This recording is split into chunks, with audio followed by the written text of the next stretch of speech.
आप सबके भविष्य में। धन्यवाद जी हरिवंश जी। श्री गुलाम नबी आजाद जी।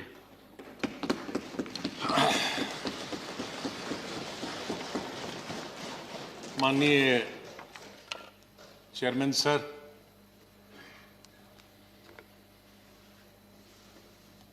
सर आपने, माननीय प्रधानमंत्री जी ने, माननीय डिप्टी चेयरमैन साहब ने और मेरे जितने भी यहाँ साथी हैं, उस तरफ के या इस तरफ के, सत्ताधारी पार्टी के या विपक्ष,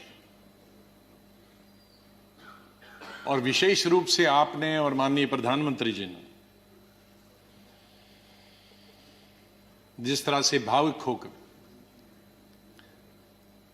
मेरे बारे में कुछ शब्द बताए, मैं बड़ी सोच में पड़ गया कि क्या कहूं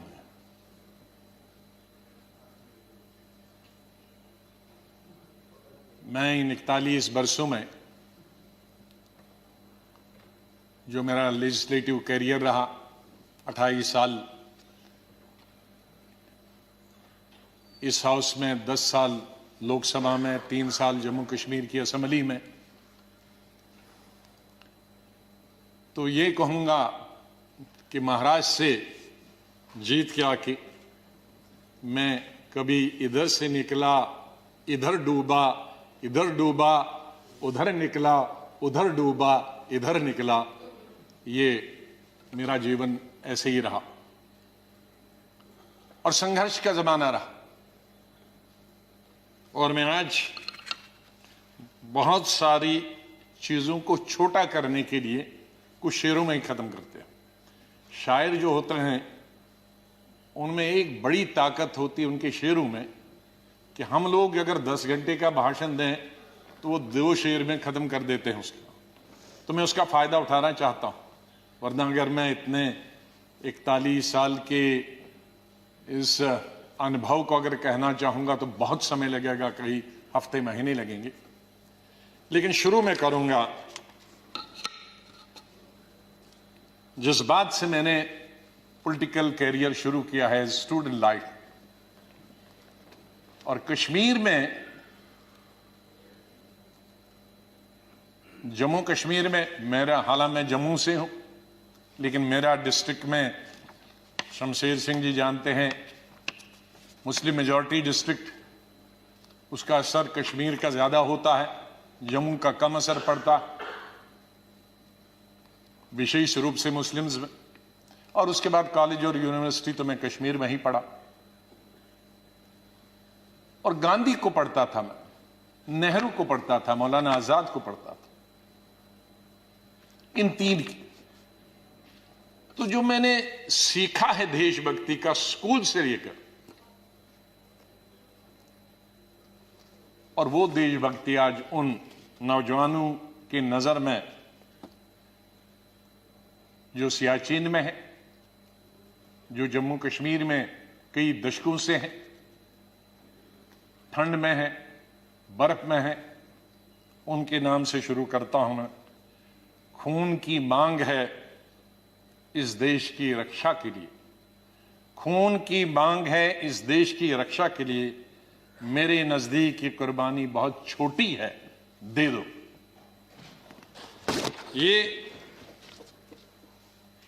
ये मेरे मन में बचपन से और स्कूल से ये बात रही। और जब मैं कश्मीर के सबसे बड़े college, SP college, Shri Pratap college में पढ़ता था, मुझे याद है वहां 14 अगस्त भी मनाया जाता था और 15 अगस्त भी मनाया जाता था हमारे कॉलेज में। और 14 अगस्त तो आप जानते हैं किसके लिए मनाया जाता, और मेजॉरिटी उनकी थी जो 14 अगस्त को मनते, और बहुत कम माइनॉरिटी थी दर्जन के अंदर, जिसमें मैं भी था और मेरे दोस्त थे जो 15 अगस्त में स्टाफ के और प्रिंसिपल के साथ रहते थे। और उसके बाद हम 1 हफ्ता कॉलेज नहीं जाते थे क्योंकि पिटाई होती। तो उस वक्त से निकलकर हम इस सोच के आए हैं जिस सोच में आज हम सब हैं। और मुझे खुशी है इस बात की कि इस सोच को बहुत सारे लोगों ने, और मैं बधाई देता हूं दूसरी पार्टीज को भी, वहां नेशनल कॉन्फ्रेंस हो, पीडीपी हो, बीजेपी तो शुरू से ही कौमी धारा की पॉलिटिक्स में थी, वो भी आहिस्ता आहिस्ता बड़े पैमाने पे आए और कश्मीर आगे बढ़ा। मेरी हमेशा ये सोच रही कि हम बड़े खुशकिस्मत हैं, जन्नत हिंदुस्तान ही है। मैं तो आजादी के बाद पैदा हुआ, लेकिन आज गूगल के जरिए मैं पढ़ता हूं, देखता हूं, सुनता हूं, यूट्यूब के जरिए पढ़ता हूं। मैं उन खुशकिस्मत लोगों में हूं जो पाकिस्तान कभी नहीं गया, लेकिन जब मैं पढ़ता हूं कि वहां किस तरह के हालात हैं पाकिस्तान के अंदर, तो मुझे गौरव महसूस होता है, मुझे फख्र महसूस होता है कि हम हिंदुस्तानी मुसलमान हैं। और बल्कि अगर मैं आज कहूंगा विश्व में किसी मुसलमान को अगर गौरव होना चाहिए, वो हिंदुस्तान के मुसलमान को गौरव होना चाहिए। हमने इन पिछले 30-35 सालों से अफगानिस्तान से लेकर इराक से लेकर और कुछ सालों पहले से देखे कि किस तरह से मुस्लिम देश खत्म हो जा रहे हैं एक दूसरे के अंदर और एक दूसरे से लड़ाई करते हुए। वहां हिंदू तो नहीं है, वहां कोई क्रिश्चियन तो नहीं है, वहां दूसरा तो नहीं है जो लड़ाई कर रहा है, आपस में लड़ाई कर रहे हैं। और जो कल्चर है, हमदर्द तो लोग पाकिस्तान के बहुत थे, सुनने में आया है, मैं कभी गया नहीं, लेकिन जो समाज में बुराइयां हैं, दूसरे मुल्क के बारे में नहीं कहना चाहिए, लेकिन हम गौरव से यह कह सकते हैं कि हमारे मुसलमानों में वो बुराइयां खुदा न करे कि कभी भी लाए। तो आज हम गौरव से ये कह सकते हैं। लेकिन यहां मेजॉरिटी कम्युनिटी को भी 2 कदम आगे बढ़ने की जरूरत है, तभी मेजॉरिटी कम्युनिटी 10 कदम आगे बढ़ी। मेरी हमेशा यह सोच रहेगी, पता नहीं शमशेर सिंह जी ने मेरी कश्मीर की चीफ मिनिस्टर बनने के बाद पहली पब्लिक मीटिंग के बारे में कभी सुना है कि नहीं। मैं जब सीएम बना तो पहली पब्लिक मीटिंग सीएम के तौर पे, आपको आश्चर्य होगा कहां ली होगी, वो मैंने सोपुर में ली, जहां के सोपुर में कोई कई दशकों से पब्लिक मीटिंग कोई कर नहीं सकता, आज भी नहीं कर सकता। शहर में तो नहीं की, लेकिन उसी कॉन्स्टिट्यूंसी में की जहां गिलानी साहब हैं, जो गिलानी साहब वहां से 3 दफा एमएलए चुन के आए। और उस पब्लिक मीटिंग में मैंने क्या कहा था कि मेरी सरकार जम्मू कश्मीर के लोगों की सरकार होगी, और अगर मेरी सरकार का कोई मंत्री धर्म की बुनियाद पर, मजहब की बुनियाद पर और पार्टी की बुनियाद पर इंसाफ करेगा, तो मुझे शर्म आएगी कि ऐसा मंत्री या ऐसा अफसर मेरे साथ काम कर रहा। तो मैं उसी सोच का हूं कि जहां भी जाएं मुझे प्यार मिला लोगों का, बहुत प्यार मिला। आनंद शर्मा जी ने जैसे बताया, शरद जी ने जैसे बताया कि उनको तो बहुत अरसे से जानता, मुझे सौभाग्य मिला और उसके लिए मैं बधाई देना चाहता हूं और धन्यवाद करता हूं। आज वो जिंदा नहीं, इंदिरा गांधी जी का, संजय गांधी जी का, जिनकी वजह से मैं यहां पहुंचा और फिर काम करने का अवसर मुझे तकरीबन 5 अध्यक्षों के साथ मिला और 4 या 5 प्राइम मिनिस्टरों के साथ मंत्रिमंडल में काम करने का मिला। लेकिन अवसर ये मिला कि मैं हिंदुस्तान के सभी 35-36 यूटीज और स्टेटों का इंचार्ज करने का अवसर मिला। तो आज मेरे दोस्त, भाई बहनें, मैं ये कह सकता हूं कि अंडमान से लेकर और लक्षद्वीप तक और कश्मीर से लेकर कन्याकुमारी तक, सिक्किम से लेकर गुजरात तक, ये बहुत एक चीज कमाई, बहुत कुछ सीखा मैंने इस पार्लियामेंट। मुझे अवसर मिला पार्टी के जनशक्ति या मंत्री के रूप में। वो इंदिरा जी के वक्त में मिला, राजीव जी के वक्त में मिला, सोनिया गांधी जी के वक्त में वो अवसर उन्होंने मुझे प्राप्त कराया, राहुल गांधी जी के वक्त में, और मुझे शायद बहुत सारे कम लोगों को ये अवसर प्राप्त हुआ होगा कि जो अपनी उम्र से दुगने के लोग थे और बड़े लीडर थे, उनके साथ पार्टी की तरफ से मीटिंग करने का मौका मिला और पार्टी के साथ कई नेगोशिएशन करने का मौका मिला। उनमें ज्योति बसु जी थी, करुणानिधि जी थे, जयललिता जी के साथ मैंने अलायंस किया, करुणाकरण जी थे, चंद्रशेखर जी थे, देवीलाल जी थे, मुलायम सिंह यादव जी थे, प्रकाश सिंह बादल जी से अलायंस तो नहीं किया, लेकिन कई चीजें जब मैं मिनिस्टर ऑफ स्टेट होम था तब कई मीटिंगें हुई। मैं जब देखता था implementation of Punjab accord, Assam accord, ये देखता था। आई.के. गुजराल साहब से, शुभू सोरेन जी से, शाहब तंगल जी से, मुपनार जी से, फारूक साहब से, मुफ्ती साहब से, ये सब लोगों के साथ कई दफा, और यही वजह है कि यहां भी उसी तरह से मैंने चलाया। 3 प्राइम मिनिस्टरों के साथ मैं पार्लियामेंट्री अफेयर्स मिनिस्टर रहा। मैं उस बात को भूल नहीं सकता कि इंदिरा जी फोतेदार जी और हमें बताती थी। फोतेदार जी पॉलिटिकल सेक्रेटरी थे, मैं यूथ कांग्रेस का प्रेसिडेंट था। कहा जरा अटल जी से भी संपर्क में रहा करो। बीजेपी ने उन्होंने कहा अटल जी से संपर्क में रहा करो। तो वो इस सोच की थी। बाद में राजीव जी जब प्राइम मिनिस्टर बने तो उन्होंने कहा भाई अब विपक्ष के जो लोग हैं उनके पास तो 2 एमएलए एमपी हैं, हमारा इतना बहुमत, उनको भी तो अपनी कॉन्स्टिट्यूंसी का काम करना होता होगा, उनसे भी जरा पूछा करो। जब पार्लियामेंट्री अफेयर्स में मिनिस्टर बना मैं उनके वक्त में राजीव गांधी जी, तो फिर एक दफा फिर याद दिलाया कि आप बहुत सारे काम अपनी पार्टी के कराते हो, विपक्ष के भी कुछ करते हो। मैंने कहा मैं बिल्कुल उनके भी पूछता हूं, जो जो बताते हैं, हर चीज आपको बताने की जरूरत नहीं, हम अपने लेवल पे करते हैं। और बाद में मैंने यही चीज माननीय अटल बिहारी वाजपेयी जी से सीखी। 5 साल 91 से 96 तक मैं पार्लियामेंट्री अफेयर्स मिनिस्टर रहा और भी पोर्टफोलियोज थे मेरे पास।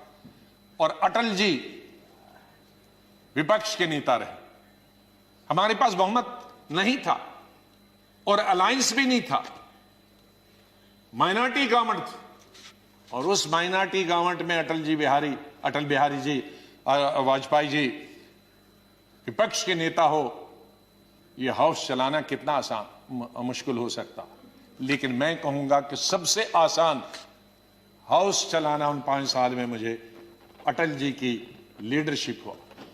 और उनसे सीखा मैंने कि किस तरह से हल निकाला जा सकता, विपक्ष की भी बात रहे और सरकार की भी बात रहे। मैंने अपने एलओपी के जमाने में यह कोशिश की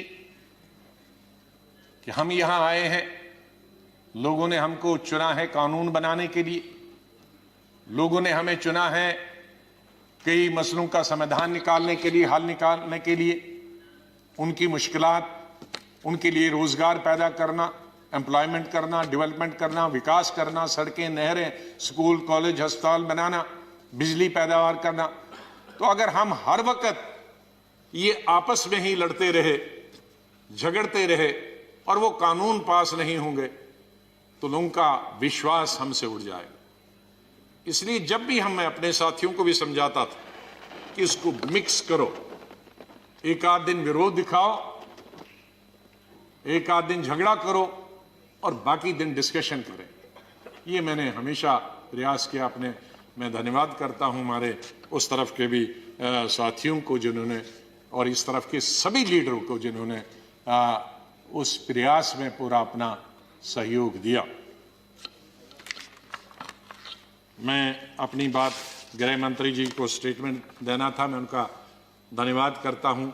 और सबसे ज्यादा धन्यवाद मैं प्राइम मिनिस्टर का करता हूं कि आपने सबको सुना, आपने इतना समय 2 घंटे से ज्यादा यहां समय दिया।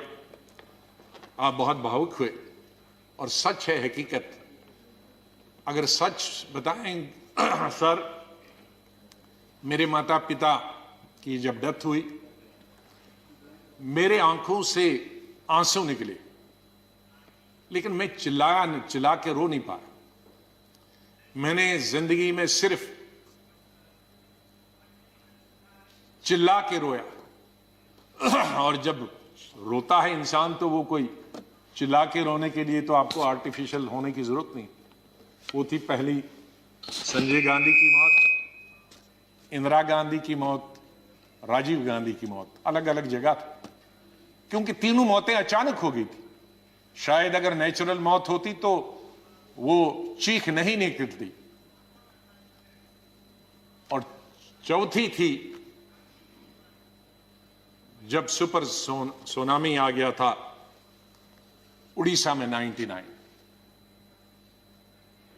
मैं हॉस्पिटल गया अपने पिताजी को दिखाने के लिए, और उन्होंने कहा कि इनको गैलेपिंग कैंसर है। मुझे तब तक ये गैलेपिंग कैंसर का नहीं, कैंसर मालूम, गैलेपिंग। तो मैंने पूछा इसका क्या मतलब हुआ, कि ज्योग्राफिकल रेशो से बढ़ता है, 2 का 4, 4 का 8, 8 का 16, 16 का 64, जो बढ़ जाता है, और इसकी अपर लिमिट है 21 दिन। तो 21 दिन आप कहीं मत जाओ। दोपहर को मैं ये लेके आया, और सुबह हमने प्रोग्राम बनाया कहीं जाने का, इनको घुमाएंगे। मिसेस गांधी का शाम को फोन आया कि वहां साइक्लोन है, कोई दूसरे जनरल सेक्रेटरी हैं, वो जाना नहीं चाहते और तुम ही जा सकते हो। अब मैं उनको कहता कि मैं, अगर मेरे डॉक्टर ने ये कहा है तो कहेंगी बहाना कर रहा। तो मैं अपने पिताजी को छोड़कर, मैंने कहा 2 दिन में वापस आऊंगा। गुजरात के, ये उड़ीसा के लोगों के लिए एक नई बात कहता हूं, क्योंकि इसका लुल्लू, इसका गवाह था, वो इस दुनिया में नहीं रहा। हमारे कांग्रेस का यंग लीडर था, यूं बहुत हाउस होल्ड नेम है आज भी। उड़ीसा जब एयरपोर्ट पे पहुंचा तो 1000 आदमी था, लड़के। तो कहा सर पैदल चलना है, क्योंकि सारे पेड़ जो हैं, शहर पानी में है और सारे पेड़ सड़कों पर, तो ये 10-12 किलोमीटर पैदल चलना। चले हम। तो सबसे बड़ा काम क्या था पहला, और मिनिस्टर कोई नहीं, चीफ मिनिस्टर भाग गए थे, मिनिस्टर भाग गए थे, कोई एडमिनिस्ट्रेशन, कोई दुकानें तोड़कर मैंने उनकी लिस्ट बनाई पुलिस की मदद से कि उनको पैसे देंगे। बाद हमने हथियार लिए जंगल काटने के, 3 रातें और 3 दिन। और अटल जी से जाते ही मैंने फोन पे संपर्क किया, अटल जी प्राइम मिनिस्टर, कि ये स्थिति है और हम सड़क तैयार करेंगे, तब आप आइए ताकि हम वहां समंदर तक पहुंच जाएं। 3 रात और 3 दिन हम तकरीबन 1000 लड़के यूथ कांग्रेस के मैंने लगाए काटने में और सड़क। फिर पीएम को फोन किया, फिर वो हेलीकॉप्टर से आए, फिर उनसे राशन मंगाया, फिर उसके बाद मैंने सोनिया गांधी जी को कहा। तो और वहां मैं रोया जब मैंने लाशें देखी, सैकड़ों लाशें तैर रही थी जब हम समंदर के किनारे तक पहुंचे। वहां मैं चिल्ला के रोया। वो 4थी दफा था। और 5वीं दफा जिसका उल्लेख माननीय प्रधानमंत्री जी ने किया और वो भावुक हुए। मैं 2005 में जब चीफ मिनिस्टर बना नवंबर में, और मई में जब दरबार कश्मीर में खुला, तो मेरा स्वागत गुजरात के मेरे भाइयों और बहनों की कुर्बानी से हुआ। मैं अभी 2 ही दिन पहले पहुंचा था, तो वहां स्वागत करने का मिलिटेंट का यही तरीका था कि आप हत्या करो गरीबों की तो वही स्वागत होता है। उसका मतलब था कि हम हैं, इस गलतफहमी में न रहना। निषाद बाग जो कि राजभवन के साथ, वहां बस से, उस पर लिखा था गुजरात की बस, उसमें हमारे तकरीबन 40-50 गुजरात के हमारे भाई बहनें टूरिस्ट, उस पे उन्होंने ग्रेनेड लगाया और मेरे ख्याल में दर्जन से ज्यादा लोग वहीं हताहत हो गए और कई जख्मी हो गए। मैं एक फौरन तुरंत जगह पे पहुंचा, लेकिन तब तक पुलिस ने वो हटा दिया। फिर मैं जैसे माननीय प्रधानमंत्री जी इन्होंने भी डिफेंस मिनिस्टर से बात की, मैंने प्रधानमंत्री जी से बात की, जहाज आया मी-8 उनको लेने के लिए। लेकिन जब मैं एयरपोर्ट पे पहुंचा तो जाहिर है सिक्योरिटी वाले कहते हैं कि सीएम आ रहे हैं, सीएम आ रहे हैं। तो एयरपोर्ट पे ये सब जाने के लिए तैयार थे। हमारे जख्मी भाई, छोटे छोटे बच्चे। तो जब मैं एयरपोर्ट पे पहुंचा तो इन बच्चों ने, जिसका किसी का पिता मर गया था, किसी की मां मर गई थी, वो रोते रोते मेरे टांगों से जब लिपट गए तो मैं जोर से मेरी आवाजें निकल गई, ए खुदा ये क्या तुमने किया। मैं कैसे जवाब दूं इन बच्चों को, मैं कैसे जवाब दूं उन बहनों को जो यहां तफरी के लिए आए थे, सैर के लिए आए थे, और आज मैं लाशें लेकर इनके हवाले कर रहा हूं उनके माता पिता की। तो ये भावुक होने की जरूरी बात।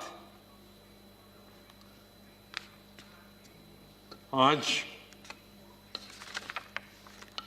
हम ये अल्लाह से, भगवान से यही दुआ करते हैं कि इस देश से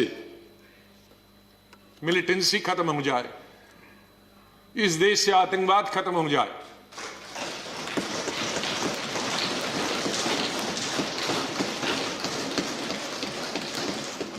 हजारों हमारे सिक्योरिटी फोर्सेस के, आर्मी के, पैरामिलिट्री फोर्सेस के, पुलिस के जवान मारे गए, सिविलियन कई क्रॉस फायरिंग में मारे गए, हजारों हमारी बेटियां और माएं आज बेवा, शायद उनका पति किसी का मिलिटेंट भी, कईयों के मिलिटेंट होंगे, कई क्रॉस फायरिंग। कश्मीर के हालात ठीक हो जाएं। मैं इससे पहले कि कुछ अशार बोलूं, पहले मैंने अपनी फौजियों के नाम बताया था, लेकिन ये शेर मैं बोलना चाहता हूं मेरे कश्मीरी पंडित भाइयों और बहनों के। जब मैं कश्मीर में पढ़ता था तो सबसे ज्यादा वोट में यूनिवर्सिटी में जब जीत के आता था तो कश्मीरी पंडित मेरे सबसे ज्यादा लड़के लड़कियां वोट देते थे।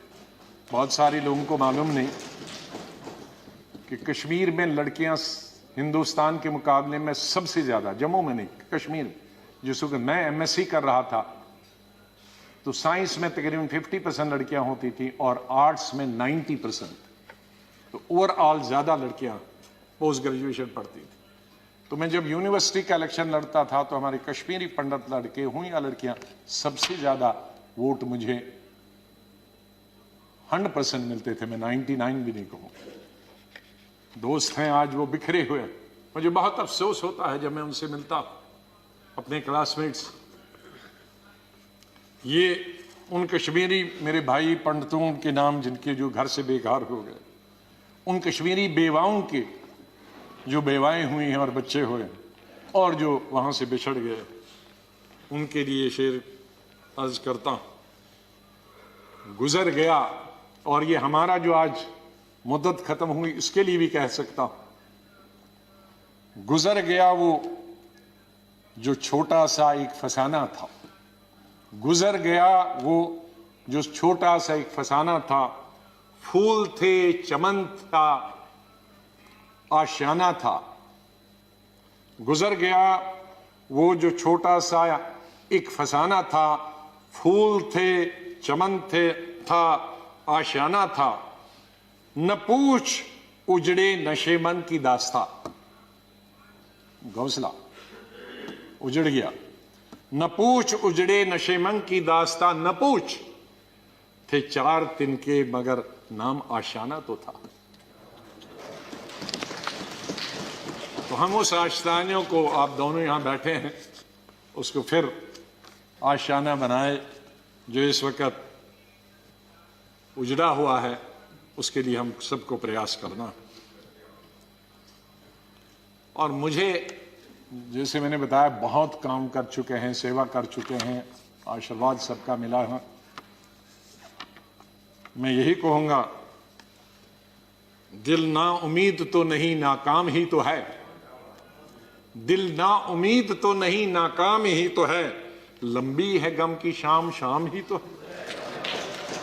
कितनी लंबी होगी? सवेरा तो आई, विंटर में जरा लंबी होती है, तो लंबी है गम की शाम, मगर शाम ही तो है, सवेरा तो फिर आ जाएगा।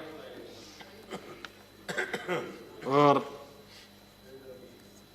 आखिर में ये कहूंगा, चाहे हम याद यहां ना होंगे, लेकिन फिर उसके लिए कहूंगा, बदलेगा न मेरे बाद भी मौजूए गुफ्तगू, बदलेगा न मेरे बाद भी मौजूए गुफ्तगू, मैं जा चुका हूंगा फिर भी तेरी महफिलों में रहूंगा। माननीय चेयरमैन साहब, मैं आपका बहुत बहुत धन्यवाद करता हूं। आपके साथ काम करने का मुझे अवसर मिला।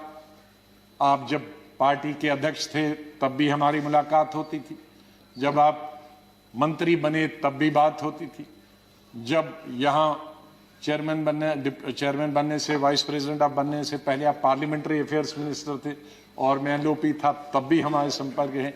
लेकिन जिस तरह का आशीर्वाद, जिस तरह का प्रेम, जिस तरह का प्यार आपका चेयरमैन के तौर पे मिला और वो जो गाइडेंस मिली, उसके लिए मैं हमेशा ऋणी रहूंगा, धन्यवाद करता हूं उसके लिए, और आपके स्नेह और प्यार के लिए मैं हमेशा धन्यवाद करता हूं। माननीय प्रधानमंत्री जी, कई दफा टोका टोकी हुई और आपने कभी बुरा नहीं माना। एलओपी के वक्त में बड़ी बड़ी लंबी स्पीचें आपकी हुई, मेरी हुई, खास करके राष्ट्रपति के अभिभाषण पर, उसमें लंबी तकरीर होती थी। कभी हम कुछ एलओपी की जिम्मेदारी करते थे, लेकिन आपने व्यक्तिगत तौर पर उसे कभी अपने खिलाफ नहीं लिया।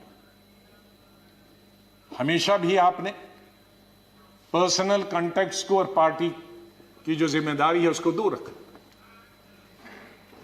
कभी ईद हो, दिवाली हो, बर्थडे हो, उसमें बराबर आपने कभी भी कमी नहीं की फोन करने की। सबसे पहले या तो मेरे पार्टी प्रेसिडेंट का आता था या आपका आता था।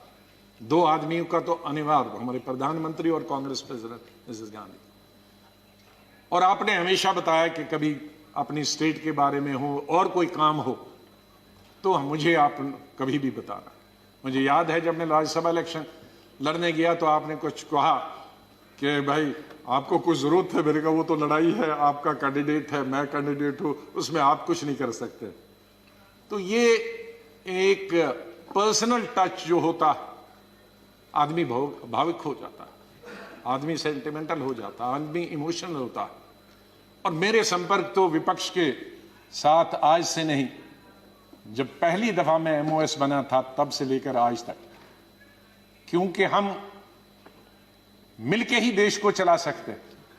लड़ाई करके, गालियां देकर नहीं, कैसे हम अपनी बात अपने भाषणों के जरिए कर सकते हैं।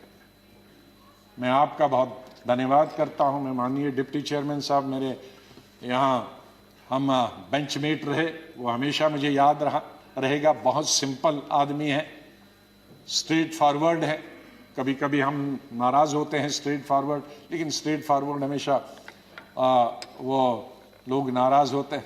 और शरद पवार जी से लेकर और यादव जी से लेकर और सब लोग हमारे लीडरों का तो मैं बहुत ही धन्यवाद, सब लेफ्ट राइट एंड सेंटर, नाम क्यों कि कुछ लूंगा तो बहुत सारे हमारे साथी नाराज होंगे। तो चेयरमैन साहब से लेकर और प्रधानमंत्री जी से लेकर, मैं सेक्रेटरी जनरल साहब का कैसे और सेक्रेटरीट का कैसे धन्यवाद कर सकता हूं, मुश्किल है करना, क्योंकि इनका सहयोग मिला बहुत। हमेशा हर वक्त जब भी हमने कुछ चाहा, इंफॉर्मेशन पार्लियामेंट की या कोऑर्डिनेशन के बारे में आप तक पहुंचने की बात की, तो सेक्रेटरी जनरल साहब ने और सेक्रेटरीट ने हमने हमेशा हमारी मदद की है। और आखिर इस शेर से मैं आपसे विदाई लेता हूं, और इंशाल्लाह हम मिलते रहेंगे, चाहे यहाँ नहीं मिले लेकिन आगे एक दूसरे के पास आ जा सकते हैं। नहीं आएगी, मैं आप लोगों से बोल, नहीं आएगी याद तो बरसों नहीं आएगी, मगर जब याद आओगे तो बहुत याद आओगे। धन्यवाद गुलाम नबी जी.